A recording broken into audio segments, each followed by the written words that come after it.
Bank किसी भी देश की अर्थव्यवस्था का एक महत्वपूर्ण हिस्सा होते हैं। बैंक ऐसी जगह होती है जहां पर आम लोगों के द्वारा अपनी छोटी बड़ी बचत जमा की जाती है। इन्हीं के आधार पर वो अपनी भविष्य की योजनाएं बनाते हैं। ऐसे में अगर एक दिन आपको ये पता चले कि आपकी जो गाड़ी जमा पूंजी है वो किसी बैंक घोटाले के तहत डूब गई है, तो ये किसी बुरे सपने के जैसा लगता है। लेकिन आए दिन खबरों में बैंक घोटाले की जो न्यूज़ आती रहती है, तो ये एक असंभव सी बात भी नहीं लगती। इसी कंटेक्स्ट में बैंकिंग इतिहास के एक सबसे बड़े घोटाले के बारे में आज हम चर्चा करेंगे। इसी वीडियो के माध्यम से हम एक बैंकिंग इंस्टीट्यूशन की क्लासिफिकेशन, सही वर्ड्स में अगर मैं इसको आपके सामने रखूँ तो जो फाइनेंशियल इंस्टीट्यूशंस है उनको कैसे क्लासिफाई किया जाता है, इसके बारे में बात करेंगे। हम समझेंगे कि किसी संपत्ति को एनपीए कब क्लासिफाई किया जाता है और इसे एक लॉस्ट एसेट के रूप में कब घोषित कर दिया जाता है। वीडियो के अंत में हम प्रारंभिक परीक्षा के 2 प्रश्न और मुख्य परीक्षा से संबंधित एक प्रश्न को भी देखेंगे। तो आइए शुरू करते हैं अपना आज का वीडियो। नमस्कार दोस्तों, मेरा नाम है प्राची। संस्कृति आईएएस यूट्यूब चैनल पर मैं आप लोगों का बेहद स्वागत करती हूँ। देखिए, एबीजी शिपयार्ड लिमिटेड ये जो कंपनी है, इसके जो पूर्व अध्यक्ष और प्रबंध निदेशक हैं जिनका नाम है ऋषि कमलेश अग्रवाल, इन पर लगभग 22,842 करोड़ रुपए की बैंकिंग धोखाधड़ी के मामले में सीबीआई के द्वारा एक एफआईआर जारी की गई है। दरअसल ये जो सीबीआई के द्वारा जांच शुरू की जा रही है, इसकी कंप्लेंट जो है वो एसबीआई की लीडरशिप वाले बैंकों के कंसोर्टियम ने की थी। ये बैंक कंसोर्टियम क्या होता है? देखिए, जब किसी कंपनी को बहुत बड़े अमाउंट में लोन चाहिए होता है तो किसी एक बैंक के द्वारा वो लोन नहीं दिया जाता। एक ग्रुप ऑफ बैंक मिलके जो है उस लोन को देते हैं। इसी ग्रुप ऑफ बैंक को बैंक कंसोर्टियम बोलते हैं। क्योंकि इस एसबीआई एक सरकारी बैंक है तो उसने लीडरशिप लेते हुए इस कंप्लेंट को जो है रजिस्टर्ड किया है। थोड़ा सा इस न्यूज़ के बारे में अगर और समझें तो देखिए, 7 बैंकों को सबसे ज़्यादा नुकसान हुआ है, जिसमें सबसे ऊपर है आईसीआईसी बैंक जिनको करीब 7,000 करोड़ रुपए का नुकसान हुआ है। इसके बाद आईडीबीआई, एसबीआई, बीओआई और पीएनबी बैंक का नाम फिर से एक बार बैंकिंग घोटाले में सामने है। आखिर ये घोटाला हुआ कैसे है, अगर इस पर बात की जाए तो देखिए, बैंकों के द्वारा जिस उद्देश्य के लिए धन इस कंपनी को और इसमें जो आरोपी करता है उनको दिया गया था, उस उद्देश्य के लिए इस धन का उपयोग उन्होंने नहीं किया। यानी कि उन्होंने बैंकों से लोन तो लिया कंपनी के माध्यम से इन्वेस्टमेंट करने के लिए, आर्थिक गतिविधियों में लगाने के लिए, लेकिन इस पैसे का उपयोग उन्होंने अपने लिए पर्सनल यानी कि अपनी प्राइवेट संपत्तियों को खरीदने में किया, विदेश भेजने में किया और अपने पर्सनल बेनिफिट के लिए बेसिकली इस पैसे का उन्होंने उपयोग किया। एक साइकिल मैं आपको समझाती हूँ जो बैंकिंग सिस्टम को आप कह सकते हैं सुचारू रूप से जारी रखती है। आप जो है सेविंग्स करते हैं बैंकों के अंदर, बैंक उस पैसे को लोन के रूप में कंपनीज को देते हैं। कंपनी उस पैसे को अपने काम में इन्वेस्ट करती है। उस इन्वेस्टमेंट को करने के बाद कंपनी कुछ आर्थिक गतिविधियों में संलग्न होती है, जैसे कुछ मैन्युफैक्चरिंग करती है, कुछ प्रोडक्शन करती है, कुछ सर्विसेज प्रदान करती है।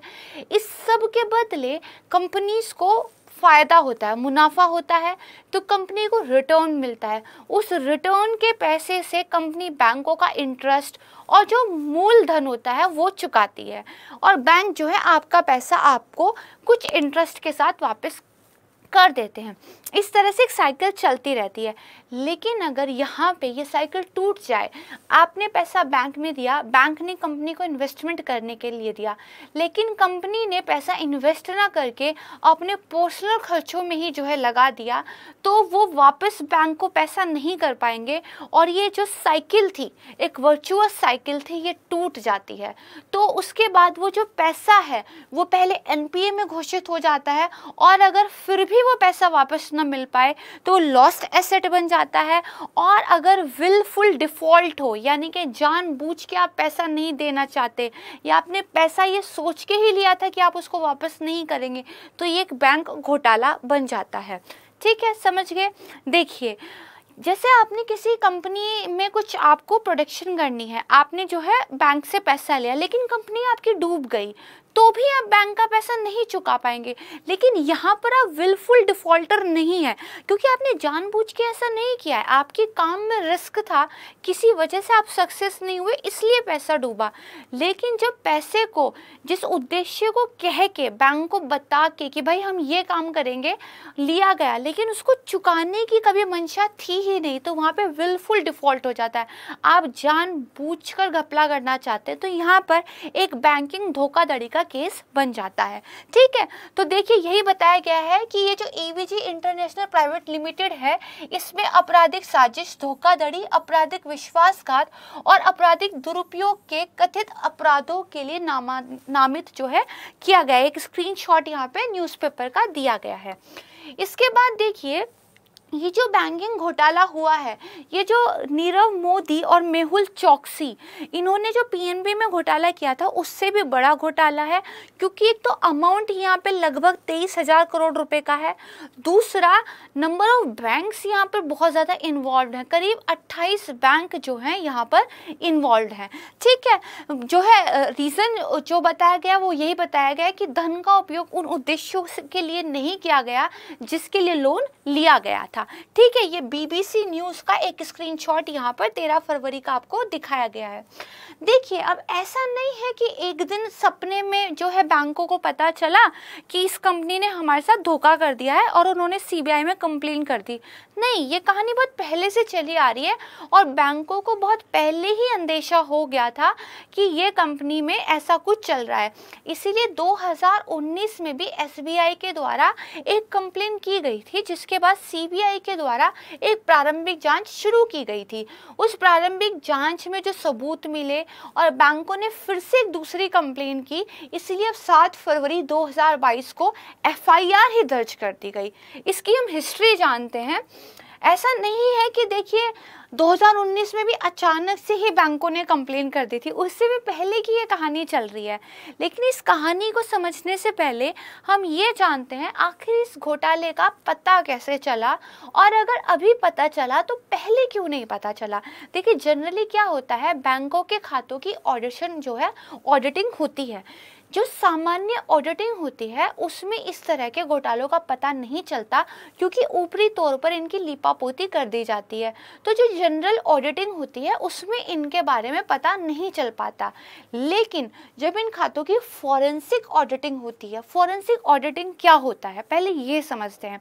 देखिए जब ऑडिटिंग बहुत डीप लेवल पे की जाए और इस मंशा के साथ की जाए कि जो है हमें कोर्ट में दिखाने के लिए एविडेंस निकालने हैं, हमें प्रूफ पता करने हैं, हाँ कोई चीज़ गलत हो चुकी है, अब उस गलत चीज़ के लिए सबूत जुटाने हैं, तो एक्सपर्ट्स के द्वारा एक जो ऑडिशन किया जाता है, ऑडिटिंग जो की जाती है, उसको जो है फॉरेंसिक ऑडिटिंग कहते हैं। तो जो अर्नेस्ट और यंग है उसके द्वारा इस कंपनी की फॉरेंसिक ऑडिटिंग की गई, तो इससे पता चला 2012 से 17 के बीच में इस कंपनी के द्वारा करीब 22,842 करोड़ रुपए का लोन लिया गया, और ये लोन पहले एनपीए में कन्वर्ट हुआ और बाद में जो है सामने निकल के आया कि ये फ्रॉड खाते में जो है तब्दील हो चुका है। समझते हैं। देखिए 2016 में ही इस कंपनी की अपनी लोन चुकाने की क्षमता खत्म हो चुकी थी, इसीलिए इसके खातों को एनपीए खातों के रूप में घोषित किया जा चुका था कि ये कंपनी अपना लोन जो है नहीं दे पाएगी, गैर निष्पादित संपत्ति जो है बोल दिया गया था। इसके बाद 2019 में एसबीआई के नेतृत्व में एक कंप्लेन जो है रजिस्टर्ड की गई और 2019 में ही पता चल गया कि ये जो खाते हैं ये फ्रॉड है, बेसिकली यहाँ पे क्या है, घोटाला हो चुका है। उसके बाद देखिए 20 में जो है शिकायत की गई, जांच हुई और अब 2022 में फाइनली जो है एसबीआई ने एफआईआर को दर्ज किया। इससे पहले ये कंपनी लिक्विडेशन के प्रोसेस से भी गुजर रही थी। लिक्विडेशन की प्रोसेस क्या होती है? देखिए बैंक जब आपको लोन देता है तो ऐसे तो हवा में तो नहीं देता है, बदले में आपको कोई चीज़ गिरवी रखनी पड़ती है, कोलेट्रल आपको देना पड़ता है। तो मैं आपको एकदम सामान्य भाषा में समझाऊंगी कि जब उस कंपनी को आपने लोन दिया और अब वो लोन चुकाने में सक्षम नहीं है, तो उस कंपनी की लिक्विडेशन की प्रोसेस बैंक के द्वारा शुरू कर दी जाती है। मतलब उस कंपनी की संपत्तियों को बेचना जो है शुरू कर दिया जाता है बैंकों के द्वारा, और उस संपत्ति को बेचकर जो पैसा मिलता है उससे बैंक अपने लोन की रिकवरी करते हैं। इस पूरे प्रोसेस को लिक्विडेशन की प्रोसेस कहते हैं। तो बेसिकली बैंकों को आइडिया बहुत पहले हो चुका था कि लोन हमारे जो है बर्बाद हो चुके हैं, और उन्होंने इन लोन्स की, इस धन की प्रोविजनिंग भी शुरू कर दी थी। अब ये प्रोविजनिंग वर्ड क्या होता है? देखिए, जब बैंकों को पहले से ही पता चल जाए कि ये पैसा वापस नहीं आने वाला, तो वो लोन की एक रीस्ट्रक्चरिंग करना शुरू कर देते हैं। ये रीस्ट्रक्चरिंग क्या होता है? जब आप जो है लोन अवधि को बढ़ा दें, आपको ये लगे कि भाई कुछ तो पैसा वापस आए, तो आप कहें अच्छा 22 में नहीं चुका पा रहे हो, 25 में चुका दो। अच्छा 25% का इंटरेस्ट पे नहीं कर पा रहे हो तो 23% का करना शुरू कर दो। अच्छा वन टाइम में इतनी सेटलमेंट कर दो। इस तरह की जब चीज़ें करने लगते हैं तो उसको रीस्ट्रक्चरिंग ऑफ लोन बोलते हैं। और जब बैंकों को पहले ही पता चल जाए कि भाई कुछ तो ऐसा घपला घोटाला होने वाला है, कुछ तो एनपीए में पैसा जाने वाला है, तो वो जो है उस लोन की प्रोविजनिंग शुरू कर देते हैं। ठीक है, तो बैंकों ने पहले से ये सब करना शुरू कर दिया था। तो यहाँ पे देखिए, जो सरकारी बैंक है उनको इतना नुकसान नहीं होने वाला है, क्योंकि एसबीआई वगैरह में तो फिर भी सरकार क्या करती है, जो टैक्स पेयर का पैसा है उसको समय समय पर डालती रहती है इनमें लिक्विडिटी को मेंटेन रखने के लिए। लेकिन जो प्राइवेट बैंक है जैसे कि आईसीआईसी बैंक, जिसने 7,000 करोड़ रुपए जो है दिए थे, इनको परेशानी होगी क्योंकि यहाँ पर कोई सरकार इनकी रखवाली नहीं है। हालांकि एसबीआई में भी जो टैक्स पेयर का पैसा जा रहा है वो ऐसा नहीं है कि उसका कोई नुकसान नहीं है।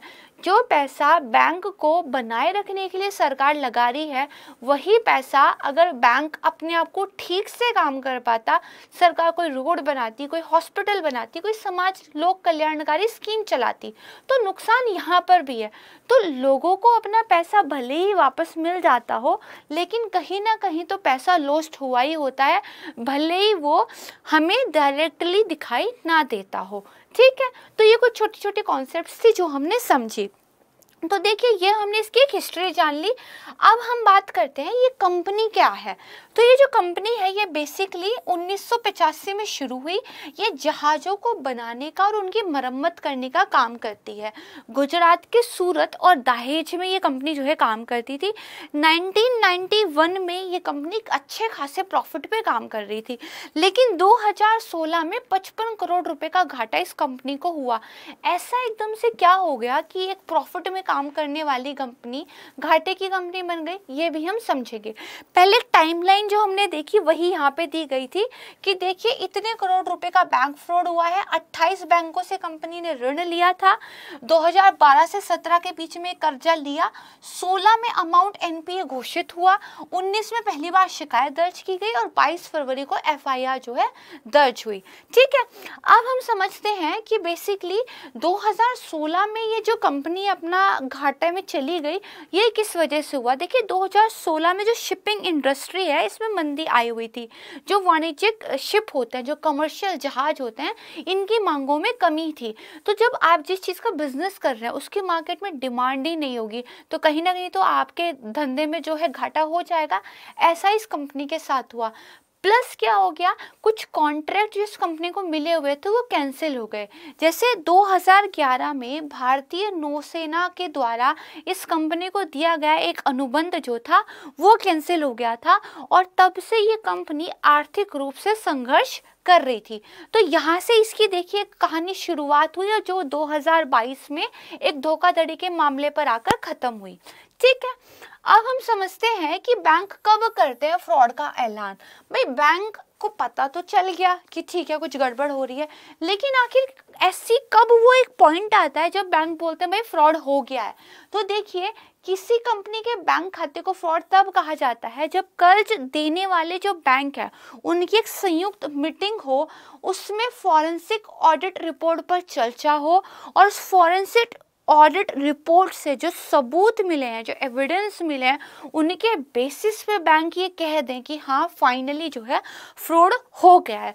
शुरुआती शिकायत जो है सीबीआई में की जाती है, जांच होती है, कुछ जानकारियाँ जुटाई जाती है, और जब कुछ अहम जानकारियाँ, कुछ सबूत जुटा लिए जाते हैं तब एक दूसरी शिकायत की जाती है, और यही शिकायत जो है सीबीआई के द्वारा एफआईआर जारी करने का आधार बनती है।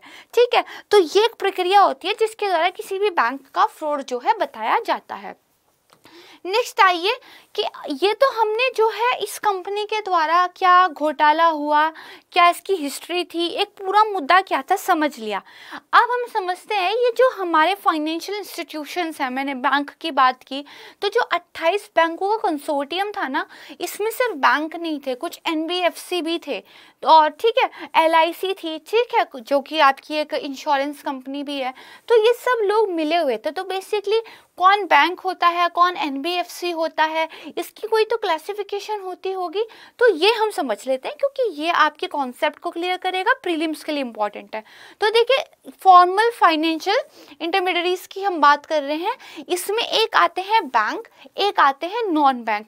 देखिए एक व्यक्ति, दो व्यक्ति, एक पैसा जमा कर रहा है, एक पैसा ले रहा है, इनके बीच में कोई तो प्लेटफॉर्म होगा ना जो इनको मिला रहा है, वही प्लेटफॉर्म बैंक या फिर नॉन बैंक होते हैं। बैंक कौन होता है? सबसे ऊपर होता है देखिए आपका आरबीआई। ठीक है, आरबीआई को इसीलिए क्या कहते हैं, बैंकर ऑफ बैंक्स कहते हैं। ठीक है, आरबीआई जो है दो तरह के बैंकों को रेगुलेट करता है। एक होते हैं कमर्शियल बैंक, कमर्शियल मतलब जो फायदे के लिए, प्रॉफिट के लिए काम करते हैं। दूसरे होते हैं कोऑपरेटिव बैंक्स यानी कि सहकारी बैंक। कमर्शियल बैंक के अंदर भी एक होते हैं पब्लिक, प्राइवेट, दूसरे, तीसरे टाइप होती है फॉरेन की, और एक चौथे टाइप होती है डिफरेंशियल की। पब्लिक कौन से? जिनमें सरकार की हिस्सेदारी होती है। प्राइवेट कौन से? जो जनरली लोगों ने बनाए होते हैं। फॉरेन कौन से? जिनकी ओनरशिप किसी फॉरेनर के पास होती है। फिर होते हैं डिफरेंशियल बैंक। देखिए जो बैंक्स होते हैं कमर्शियल वाले, उसमें भी शेड्यूल्ड और नॉन शेड्यूल्ड बैंक होते हैं। शेड्यूल्ड बैंक कुछ अलग नहीं है, देखिए आरबीआई एक्ट है एक अपना, उसकी एक धारा है, उस धारा के अंदर जिस बैंक का नाम रजिस्टर्ड हो जाता है उसी को शेड्यूल्ड बैंक बोलते हैं। ठीक है, तो शेड्यूल्ड और नॉन शेड्यूल्ड का डिफरेंस हो गया, यहाँ पे कमर्शियल और कोऑपरेटिव का डिफरेंस हो गया। फिर पब्लिक, प्राइवेट, फॉरेनर आप समझ गए। एक क्या है, एक अलग टाइप बना दी, क्योंकि कई बार क्या होता है कि बैंक ना जो ग्रामीण क्षेत्र होते हैं वहाँ तक नहीं पहुँच पाते क्योंकि उनका कस्टमर बेस वहाँ पे कम होता है। तो विशेष प्रकार की भौगोलिक स्थितियों के लिए, विशेष प्रकार की जनसंख्या के लिए, विशेष प्रकार के डिफरेंशियल प्रकार के बैंक्स जो हैं बनाए गए हैं अलग अलग एक्ट्स के अंदर। वह इस कैटेगरी में आ जाते हैं कौन कौन से? आरआरबी यानी कि रीजनल रूरल बैंक। दूसरा आपका क्या है? एलएबी यानी कि लोकल एरिया बैंक। इनके नाम से ही आप समझ रहे होंगे ये लोकल एरिया पे काम करता है। रीजनल रूरल यानी कि क्षेत्रीय ग्रामीण बैंक। फिर आपका एसएफबी, आपका स्मॉल फाइनेंशियल बैंक यानी कि छोटे लेवल पे। और फिर आपका पीबी यानी कि पेमेंट बैंक, जैसे एयरटेल है, पहले आपका पेटीएम था। ठीक है, तो इस तरह के बैंक ये डिफरेंशियल के अंदर आ जाते हैं। फिर अगर कोऑपरेटिव्स की बात करें तो अर्बन कोऑपरेटिव यानी कि शहरी सहकारी बैंक्स होते हैं। फिर रूरल कोऑपरेटिव होते हैं, सेंट्रल होते हैं। ठीक है, इसके अलावा आपकी पब्लिक जो है ये पीएससीएस होते हैं। ठीक, नेक्स्ट देखिए जो नॉन बैंक्स होते हैं उसकी कैटेगरी में आ जाते हैं। काम ये भी पैसों के लेन देन का ही कर रहे हैं, बस क्या है कि आरबीआई की बैंकिंग वाली कैटेगरी के अंदर नहीं आते। तो एक तो आपके ऑल इंडिया फाइनेंशियल इंस्टीट्यूट्स हैं जिसके अंदर आपका एग्जिम बैंक यानी कि इंपोर्ट एक्सपोर्ट बैंक आता है, एनएचबी यानी कि आपका नेशनल हाउसिंग बैंक आता है, फिर नाबार्ड और सिडबी आता है। ठीक है, फिर एक होते हैं आपके प्राइमरी डीलर्स। ठीक है, एक होती है आपकी एनबीएफसी यानी कि नॉन बैंकिंग फाइनेंशियल कॉर्पोरेशंस। ठीक है, तो ये क्लासिफिकेशन है, इसको आप समझ लीजिएगा। ठीक है, आपको शेड्यूल और नॉन शेड्यूल में भी बेसिक सा फर्क पता चल गया होगा। अब बात करते हैं कि ये जो बैंक है, ये जो पैसा देते हैं, ये पैसा हम बार बार वर्ड सुनते हैं कि एनपीए कह दिया गया या फिर बैंकों ने इस पैसे को रिटर्न ऑफ कर दिया। तो ये सब टर्मिनोलॉजीज क्या हैं? देखिए एक आदर्श परिसंपत्ति क्या है, एक स्टैंडर्ड एसेट क्या है, जिसका टाइम पे आप इंटरेस्ट भी चुका रहे हैं और टाइम आने पर आप उसका मूलधन भी जो है चुका देते हैं, वो एक स्टैंडर्ड एसेट होता है। फिर उसके बाद देखिए क्या होता है, आपका सब स्टैंडर्ड एसेट शुरू हो जाता है, यानी कि अब उस पैसे पे कहीं ना कहीं दिक्कत आ रही है। तो सबसे पहले क्या है, इसकी भी 3 कैटेगरी जो है बनाई गई है। स्पेशल मेंशन अकाउंट, यानी कि अब इस वाले अकाउंट पे थोड़ा ज़्यादा ध्यान देने की ज़रूरत है। क्यों? क्योंकि 1 से 30 दिन हो गए हैं, अगर आपने इंटरेस्ट नहीं चुकाया है या आपका जो प्राइमरी अमाउंट था उसको नहीं चुकाया, तो 1 से 30 दिन तो SM में 0, उसके बाद 31 से 60 दिन तो SM में 1 और 61 से 90 दिन तो SM में 2। अब 90 दिन से ऊपर तक अगर कोई अपना इंटरेस्ट या प्राइमरी अमाउंट ना चुकाए तो फिर वो NPA बन जाता है, यानी कि ये वाला जो एसेट है ये परफॉर्म नहीं कर रहा, ये काम नहीं कर रहा, तो भी ये NPA हो गया। तो क्या लिखा है, यदि देय तिथि से 90 दिनों से अधिक दिनों के लिए आपने ऋण का मूलधन या ब्याज अदा नहीं किया है तो वो एक NPA बन जाता है। NPA के बाद फर्दर क्लासिफिकेशन है।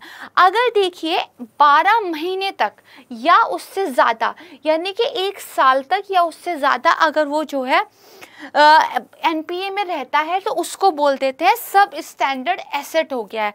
अगर वो 12 महीने तक या उससे ज़्यादा सब स्टैंडर्ड एसेट में रहता है तो उसको लॉस एसेट बोल देते हैं, डाउटफुल बोल देते हैं, यानी कि अब जो है ये वापस पैसा आएगा इस पे भैया शक है, डाउटफुल हो जाता है। लेकिन जब नीलामी करके भी आपको पता लग जाए भाई हमने कोलेट्रल में कुछ तो रखा था लेकिन हम नीलामी भी कर देंगे, लिक्विडेशन भी कर देंगे, तब भी हमारा पैसा पूरा वापस नहीं आएगा, अगर ऐसा हो गया है तो वो आपका लॉस एसेट बन जाता है, यानी कि वो एसेट खत्म हो गया। लेकिन अभी भी वो एसेट बैंकों की बुक्स में तो है, यानी कि बैंकों के एसेट में तो गिन रहा है, तो टैक्स तो उसी हिसाब से लगेगा। बेसिकली बैंक क्या करते हैं, उसको अपनी बुक से निकाल देते हैं, भाई ये एसेट हमारा है ही नहीं, ये वापस आना ही नहीं है, तो इस प्रक्रिया को बोलते हैं रिटर्न ऑफ कर देना, राइट ऑफ कर देना। तो जब जो है बैंक अपनी बैलेंस शीट से इस ऋण को बट्टे में डाल दे, यानी कि बेसिकली कह दे कि भैया ये अब आएगा नहीं, इसका मतलब ये नहीं है कि बैंक रिकवरी का प्रयास छोड़ देता है, बैंक रिकवरी की कोशिश करता रहेगा, भाई जितना भी वापस मिल रहा है अच्छी बात है, लेकिन उसको अपनी बैलेंस शीट से जो है अलग रख देता है। ठीक है, तो ये जो है क्लासिफिकेशन थी, इसमें NPA की डेफिनेशन मोस्ट इंपॉर्टेंट है और SMA वगैरह की आपको फुल फॉर्म्स पता होनी चाहिए। ठीक है, अब हम नेक्स्ट चलते हैं, यहाँ तक आपको चीज़ें क्लियर हो गई होंगी।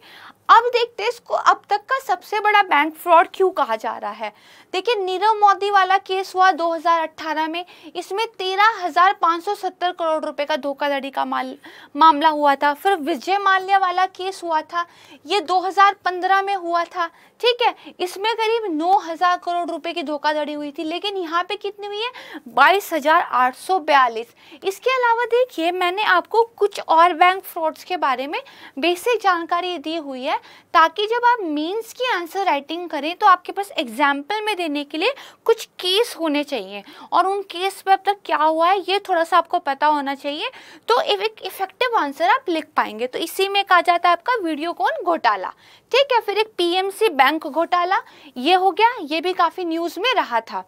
तो जब भी आप प्रश्न का उत्तर लिखेंगे तो किसी एक जो है मामले का जिक्र नहीं करेंगे, आप जितने भी नाम मैंने आपको बताए इन सभी को मेंशन करेंगे। अब देखते हैं हमारा आज का प्रैक्टिस क्वेश्चन। तो ये देखिए प्रीलिम्स का जो है एक क्वेश्चन है, इसका आप आंसर दीजिएगा, जो आने वाली वीडियो होगी उसमें मैं इसका आंसर आपको बताऊंगी। एक नेक्स्ट क्वेश्चन है जो हमने UPSC प्रीवियस ईयर क्वेश्चन से उठाया है, 2013 के अंदर ये प्रश्न आया था। आप चाहें तो उनका स्क्रीनशॉट भी ले सकते हैं, या फिर 2 दिनों के बाद हमारे द्वारा PDF भी इस लेक्चर का अपलोड कर दिया जाता है। हर लेक्चर का 2 दिन बाद हम PDF उपलब्ध करा देते हैं, वो भी आप देख सकते हैं। आंसर आपको कल की वीडियो में पता चल जाएगा। अब देखिए एक मेंस का यहाँ पे प्रश्न दिया गया है कि क्या बैंकिंग संकट के लिए केवल RBI ही जिम्मेदार है। भाई RBI के पास पावर है ना बैंकों की निगरानी करने की, तो क्या वो फेल हुआ है ना, क्या उसने इन बैंकिंग संकट को रोकने के लिए कुछ किया नहीं, क्या उसको कुछ करना चाहिए था, और RBI की विश्वसनीयता क्या अब खत्म हो गई है, और साथ में सरकार को क्या कुछ करना चाहिए इस तरह के केसेस को रोकने के लिए। इस तरह का एक आंसर जो है आपको लिखना है। पार्ट में जो है इसका आंसर लिखने की कोशिश कीजिएगा। ठीक है, तो ये हमारा आज का वीडियो था। और जैसा कि मैंने आपको पहले भी कहा है, हम केवल न्यूज़ नहीं पढ़ाते, हम न्यूज़ से रिलेटेड जो सिलेबस होता है वो आपको पढ़ाते हैं, क्योंकि न्यूज़ तो हर कोई पढ़ा रहा है। तो आज के लिए बस इतना ही। मुझे उम्मीद है कि लेक्चर आपको पसंद आया होगा। अगर ये आपको पसंद आया है तो इसको लाइक शेयर ज़रूर कीजिएगा, और अगर आपने चैनल को अभी तक सब्सक्राइब नहीं किया है तो चैनल को सब्सक्राइब ज़रूर कीजिए। मेरी पूरी संस्कृति IAS टीम की तरफ से आप सभी का बेहद धन्यवाद। नमस्कार।